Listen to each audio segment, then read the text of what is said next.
মহাভারতে কৌরবরা যখন পাণ্ডবদের 5টি গ্রাম দেওয়ার প্রস্তাব মানেননি, তখন কুরুক্ষেত্রের যুদ্ধ শুরু হয়। কুরুক্ষেত্রের যুদ্ধে কৌরব ও পাণ্ডবদের সেনা একে অপরের মুখোমুখি হয়েছিল।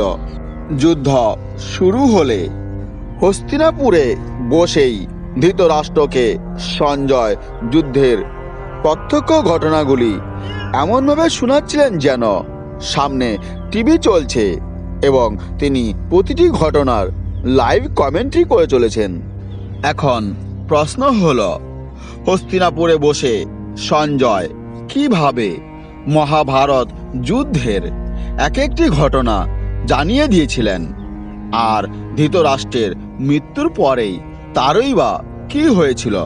তো বন্ধুরা, এই সমস্ত কাহিনী জানার আগে যারা আমার চ্যানেলে নতুন তারা অবশ্যই চ্যানেলটি সাবস্ক্রাইব করে নেবেন, যাতে নতুন কোনো ভিডিও আপলোড হলে সঙ্গে সঙ্গে আপনাদের কাছে তার নোটিফিকেশন পৌঁছে যায়। তো বন্ধুরা, চলুন শুরু করা যাক ভিডিওটি।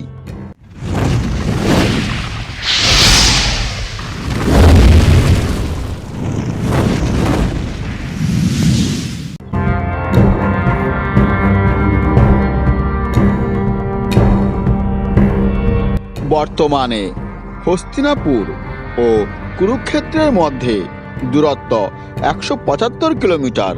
হস্তিনাপুর উত্তরপ্রদেশে মেঘরত শহরের কাছে অবস্থিত, যেখানে কুরুক্ষেত্র হরিয়ানার একটি বিখ্যাত স্থান।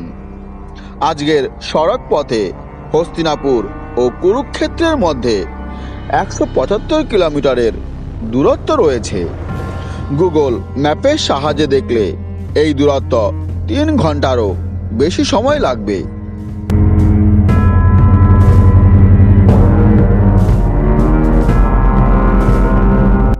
সঞ্জয় ছিলেন রাজা ধৃতরাষ্ট্রের পরামর্শদাতা এবং সারথি। তিনি ছিলেন স্পষ্টভাষী, আর সেই কারণেই সময়ে সময়ে ধৃতরাষ্ট্রকে বাস্তবতার সঙ্গে পরিচয় করিয়ে দিতেন। তিনি ছিলেন বেদব্যাসের শিষ্য। সঞ্জয় ছিলেন এক দাসীর পুত্র। সঞ্জয় ধৃতরাষ্ট্রের সঙ্গেই থাকতেন। যুদ্ধের পরও তিনি ধৃতরাষ্ট্রের কাছেই থেকে গিয়েছিলেন।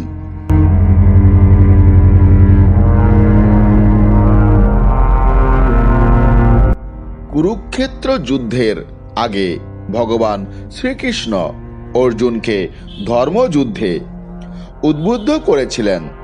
তাকে বাস্তবতার জ্ঞান দেওয়ার জন্য ভগবান শ্রীকৃষ্ণ তার বিরাট রূপ দর্শন দেখিয়ে গীতা উপদেশ দিয়েছিলেন।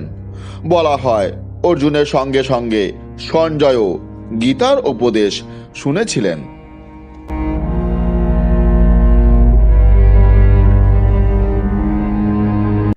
যখন কুরুক্ষেত্রের যুদ্ধ ঘোষণা হয়, ধৃতরাষ্ট্র জন্মান্ধ ছিলেন। তিনি যুদ্ধের মধ্যে অংশগ্রহণ করতে পারতেন না এবং তা দেখতেও পারতেন না। এর জন্য তিনি অনেক দুশ্চিন্তায় পড়ে গিয়েছিলেন। তখন মহর্ষি বেদব্যাস সঞ্জয়কে দিব্য দৃষ্টি প্রদান করেন। এই দিব্য দৃষ্টির কারণেই সঞ্জয় কুরুক্ষেত্র যুদ্ধের সমস্ত বিবরণ ধৃতরাষ্ট্রকে শুনিয়েছিলেন।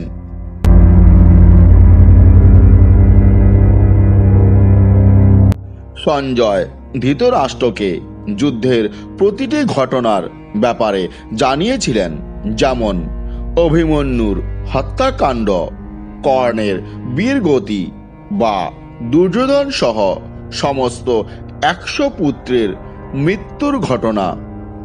যুদ্ধ শেষ হওয়ার পর সঞ্জয়ের দিব্য দৃষ্টিও শেষ হয়ে যায়। এই দৃষ্টি শুধুমাত্র যুদ্ধের সময়ের জন্য ছিল।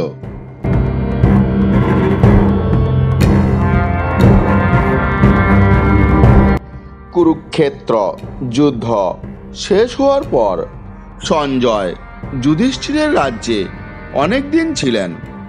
যখন কুন্তী, ধৃতরাষ্ট্র এবং গান্ধারী সন্ন্যাস নিয়েছিলেন, সঞ্জয়ও তাদের সঙ্গে সন্ন্যাস গ্রহণ করেন। ধৃতরাষ্ট্রের মৃত্যুর পর সঞ্জয় হিমালয়ের দিকে চলে যান।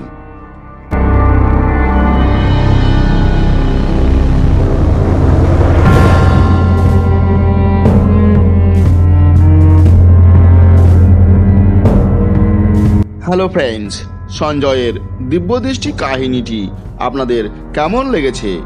যদি ভালো লেগে থাকে তাহলে অবশ্যই ভিডিওটি লাইক, শেয়ার এবং কমেন্ট করবেন। আর হ্যাঁ বন্ধুরা, চ্যানেলটি অবশ্যই সাবস্ক্রাইব করবেন, যাতে নতুন কোনো ভিডিও আপলোড হলে সঙ্গে সঙ্গে আপনাদের কাছে তার নোটিফিকেশন পৌঁছে যায়।